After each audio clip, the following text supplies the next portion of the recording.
All right. Welcome back to Nick Lenz's Comic Corner Classic Dog Collectors. Excuse me. Episode number 2095 and Doubleshot number 1989. 1989, the year I was one. Yep, we have two DC trades. One, of course, Batman, the other, of course, being Superman. The Batman 1 collection came back in the 60s. We have something that's not published anymore because reasons. We have Showcase Presents Batman Volume 2. Yep, as you can see, you're probably thinking, who the heck is this? That is the Outsider, aka Alfred Pennyworth, Earth 1. Yes, Alfred Pennyworth became a villain in Earth 1. Because Silver Age. These issues are noteworthy for introducing a handful of characters we still see to the very day. Clue Master, Poison Ivy, Lord Deathman. There's even an issue in here where Batman fights the Weather Wizard. Now, Lord Deathman and the Weather Wizard, those were also adapted for the Bat manga series. Now, this book does contain stories from issues 175 to 180 of Batman and the Comics 373, 343 to 358. We also have first appearance of the original Blockbuster. Now, you're probably thinking, Blockbuster. The first thing you're probably thinking is, wait, isn't that the crime boss of Bloodhaven in Chuck Dixon's run and also in the current one? Yes and no. The one featured from Chuck Dixon's run, that's not the original. That is Roland Desmond, as Mark Desmond, the successor to the original. And believe it or not, he didn't make his first appearance in Nightwing, that second one. No, he made his first appearance in Starman. No, not James Owens as Starman. No, not there. The previous line for Starman, where I think it was like Will Payton was the Starman of that series. First appearance issue 9. Blockbuster, this guy was around for over 20 years as the primary Blockbuster until he got killed off 9 Crisis Infinite Earths. Oh no, PC came off there.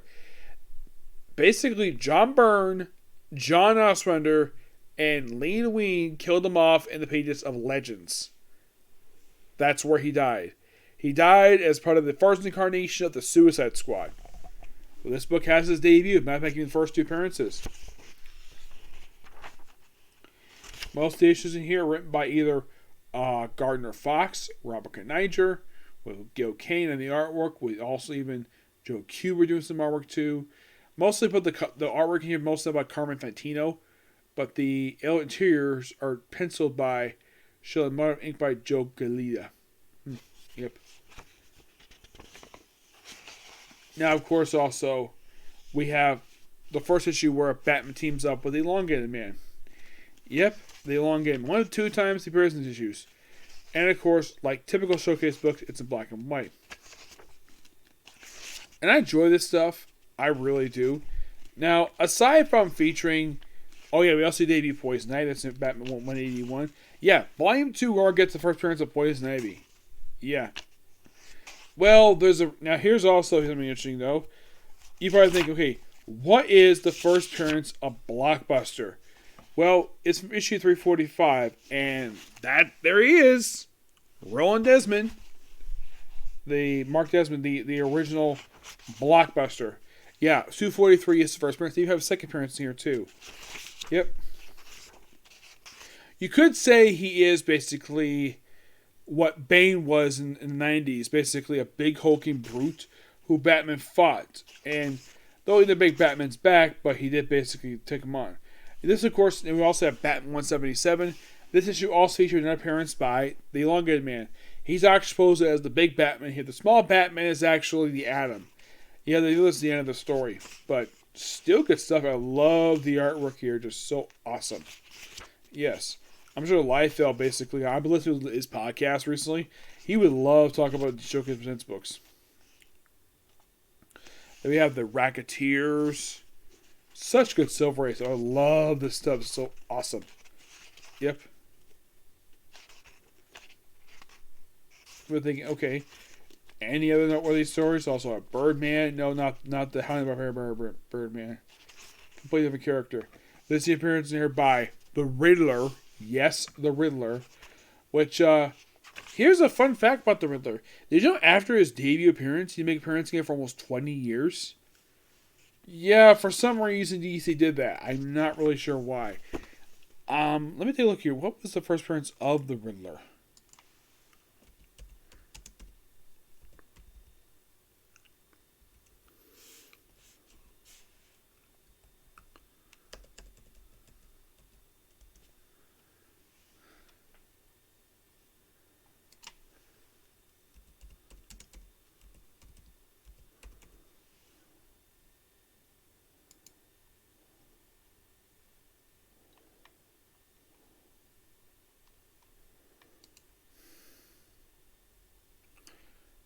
To the Comics 140. Yep, during the Golden Age. Yeah. And here to the Comics 349, we have the second time Batman fights Blockbuster. And then we have him fight a character who Grant Morrison brought back in modern day. Lord Deathman. From issue 180. The issue just before the debut of Poison Ivy. Yeah. You're thinking, really? Yeah. Simply put, Lord Deathman is a joke character.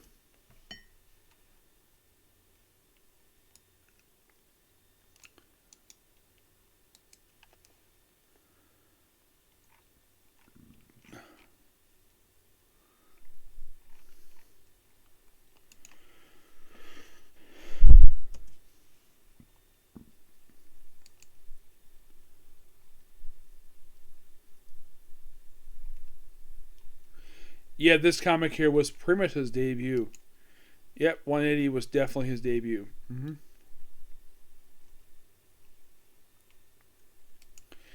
You might be thinking, does he appear currently? Oh yeah, basically Grant Morrison brought him in the current continuity. Mm-hmm. Yeah, Robert Canidra's Sheldon Motor, this basically was his debut. And you know the weird thing is about this guy? After his debut appearance, which was in this very issue 180, they said, oh yeah, apparently died.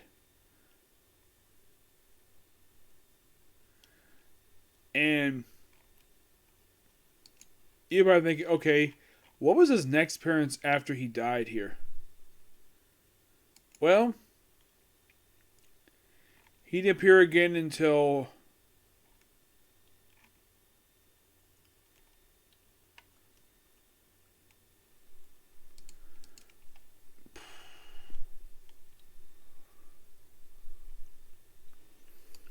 an issue of Batman Incorporated in 2011. Yes, Grant Morrison brought back this character.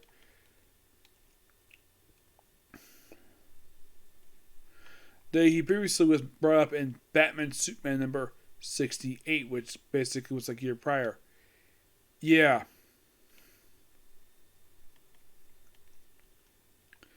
So he returned like a year later, and he made a return again for almost 50 years. Yeah, it's weird though, the fact that he shows up here like this. Mm-hmm. And then we have the debut of the Clue Master. And you're thinking, huh? Clue Master? Well, you're probably more familiar with his beautiful daughter, Stephanie Brown. Yep, and this very issue here, 351, this is his debut. Some people have seen him as a Riddler ripoff. And it turns out, here's the strange thing. Riddler is actually good friends with this guy. Yes. Yep, and then we have 181, the debut of Poison Ivy. Yep. Clue Master himself would basically, like, after this first appearance, like, after he's defeated, per se, he's not appearing again until Batman 201. That was his next official appearance. As part of the Gangland Guardians.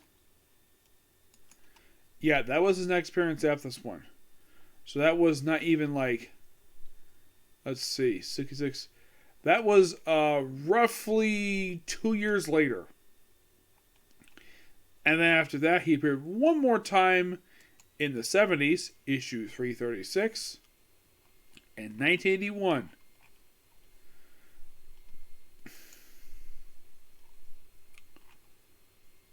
Oh, by the way, 50 is the debut of a character known as the Monarch of Menace.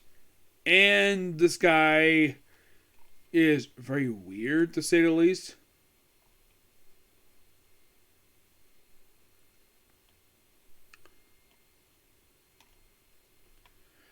Yeah, and he's mostly an Earth 1 character. And here's the strange thing about this guy. He did return. And Harley Quinn near the villain. Yeah, the Monarch of Menace. The guy didn't really appear. He only appeared twice. Twice. Like, after this one appearance as one guy, he later appeared in issue 336 of Batman. And that was it for him. Yep.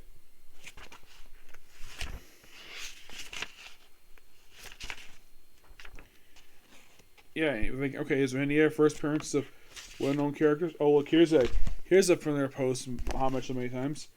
Well, we have Batman's first meeting with the Weather Wizard on the page of Flash, but that's a rare instance in the 60s. Nowadays, it's common occurrence. Like, here's the cover here that's been homaged, actually, for, I think it was for DC Universe. It was actually DC Comic Presents. It was Batman 183. Yeah, they actually spoofed this cover for a one-shot that collected... it was DC Comic Presents Batman #1. Yeah, they actually homaged this for that very issue. And I think it's a reprint, if I'm not mistaken. Yeah, it's a reprint one-shot that came out in 04, and they replaced the logo. And of course, back then was the New Batman Adventures. Here is the other one just basically a preview for the Batman. Yep, it's like Batman trying to be lazy. Of course, you have more stuff here. Poison Ivy, which is so good. Yeah, great stuff here when it comes to, well, Batman. This book is awesome. Give this book a 10 out of 10. I do recommend checking it out because I love the Silver Age. I love anything related to any of these characters. The Batman Silver Age stuff is awesome. I love this stuff. Some of you may not like it, but I like it. Our next up we have is Superman, the Wrath of Gog. This collects issues from Action Comics. Not Superman, not Adventure Superman. Action Comics. Issues 8, 12 to 800. I think it's like 19. Yes. Now you're probably thinking, who is the writer of these issues? If you're familiar with this guy when he wrote the X-Men in the 2000s, you're like, crap. This guy? He wrote Superman? Yes. A guy who, from what I've heard, previously wrote porn comics. Before he moved to the real comics, Chuck Austin. Yes, the same guy who created the character Icarus. The one who is the Cannonball's brother who got killed in the pages of New X-Men. Yeah. And of course, basically in these issues, Superman fights this guy called Gog. And also, we see a return of the Silver Age rivalry between Lois Lane and Lana Lang. Heck, there's even an issue in here where, get this, Superman is recovering from an attack from Gog, and he ends up at Lana's house. And Lana took time to strip him naked. Well, some of those boxers. And folded up his basically Superman suit. Because, for reasons, here's the thing. Superman is a happily married man. He's married to Lois. And here's Lana wanting to have sex with him. I am not kidding. That's the way Chuck Austin writes this scene. He writes Lana to be horny for Superman. Now, here's the thing about this particular time when this came out. From my reading about it, Apparently, she was previously married to Pete Ross, Superman's best friend from the Silver Age, who was prominently featured in the pages of the Superboy comics for the Silver Age. And that's where Lana first showed up. And get this. Her son, his name is Clark. And she and Pete divorced after his brief time as president. Yes. For some strange reason, they divorced. I do not know why, but they did. Yes, and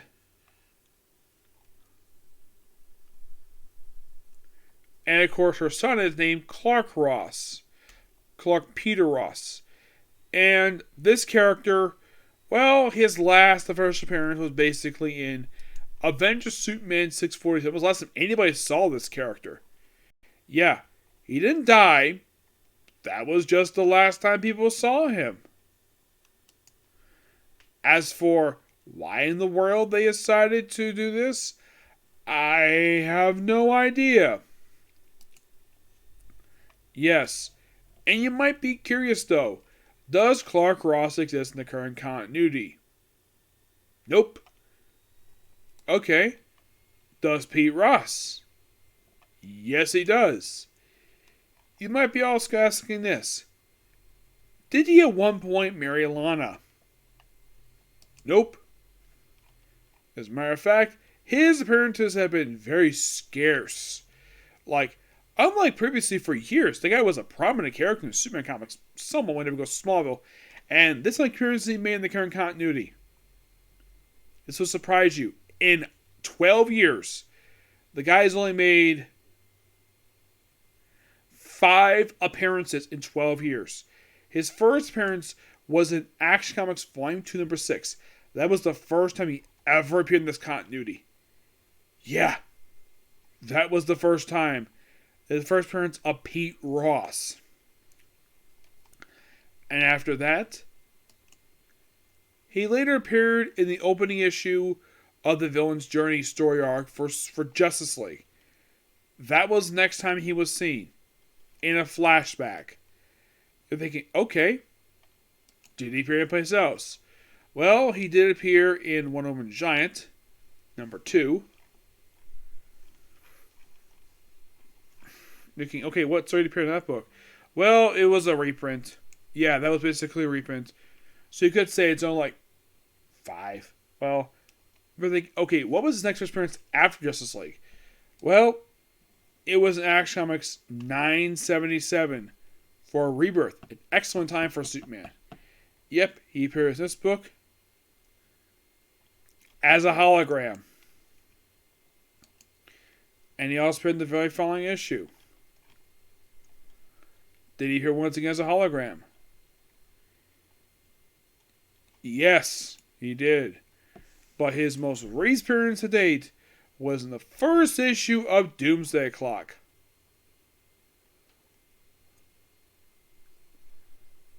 In a dream sequence.